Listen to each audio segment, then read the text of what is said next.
ಇನ್ನು ಈ ದರ್ಶನ್ ವಿಚಾರಕ್ಕೆ ಸಂಬಂಧಪಟ್ಟಂಗೆ ಹೇಳಲೇಬೇಕು. ಮನೆ ಊಟ ಬರ್ತಾ ಇತ್ತು. ಆದರೆ ಜೈಲಾಧಿಕಾರಿಗಳು ಮನೆಯ ಊಟವನ್ನು ದೂರ ಇಟ್ಟಿದ್ದಾರೆ. ಯಾವುದೇ ಕಾರಣಕ್ಕೂ ನಾವು ಅದನ್ನು ಅಲೋ ಮಾಡಲ್ಲ ಅಂತ ಹೇಳಿದ್ದಾರೆ. ಕೋರ್ಟು ಕೂಡ ತುಂಬ ಸ್ಪಷ್ಟವಾಗಿ ಹೇಳಿದೆ,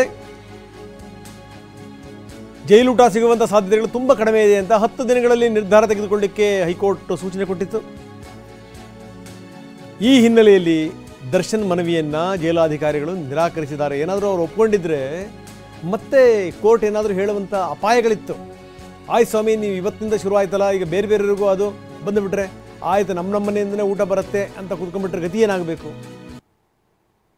ಈ ಥರದ್ದೆಲ್ಲರೂ ಎಲ್ಲದೂ ಕೂಡ ಬರುತ್ತೆ. ಸಾಲು ಸಮಸ್ಯೆಗಳು ಬಂದುಬಿಡ್ತವೆ. 10 ದಿನದಲ್ಲಿ ನೀವು ನಿರ್ಧಾರ ತಗೊಳ್ಳಿ ಅಂತ ಹೈಕೋರ್ಟ್ ಹೇಳಿತ್ತು. ಈ ಹಿನ್ನೆಲೆಯಲ್ಲಿ ದರ್ಶನ್ ಮನೆ ಊಟವನ್ನು ಜೈಲಾಧಿಕಾರಿಗಳು ತಿರಸ್ಕರಿಸಿದ್ದಾರೆ. ಯಾವುದೇ ಕಾರಣಕ್ಕೂ ನಾವು ಇದನ್ನು ಅಲೋ ಮಾಡಲ್ಲ ಅಂತ ಹೇಳಿದ್ದಾರೆ. ನಾವು ಈ ರೀತಿ ಅಲೋ ಮಾಡಲ್ಲ. ನಟ ದರ್ಶನ್ ಅವರ ಆರೋಗ್ಯ ಸರಿ ಇದೆ, ನಾವು ಕೊಡ್ತಿರುವಂಥ ಆಹಾರ ಕೂಡ ಸರಿ ಇದೆ. ನೋಡಿ, ಬೇರೆ ಬೇರೆ ತಪ್ಪು ಸಂದೇಶಗಳ ರವಾನೆ ಆಗಿಬಿಡ್ತಾ ಇತ್ತು.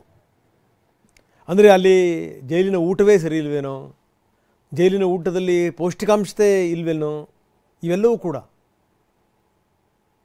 ನ್ಯಾಯಮೂರ್ತಿ ವೀರಪ್ಪನವರು ಹೋಗಿ ಈ ಜೈಲಿನಲ್ಲಿ ಅಲ್ಲಿ ಊಟ ಅವರೇ ಟೇಸ್ಟ್ ನೋಡಿ, ಇದೇನು ಚಿಕನ್ ಪೀಸ್ಗಳಾಕಿ ಇಷ್ಟು ಚಿಕ್ಕದಿದೆ, ಏನು ಕೊಡ್ತಾಯಿದ್ದೀರಿ ನೀವು, ಮುದ್ದೆ ಈ ರೀತಿ ಇದೆಯಾ, ಮುದ್ದೆ ಯಾಕೆ ಈ ರೀತಿ ಇದೆ, ಈ ರೀತಿ ಪ್ರಶ್ನೆ ಮಾಡಿದ್ದೆಲ್ಲವೂ ಕೂಡ ನಾವು ನೋಡಿದ್ದೀವಿ.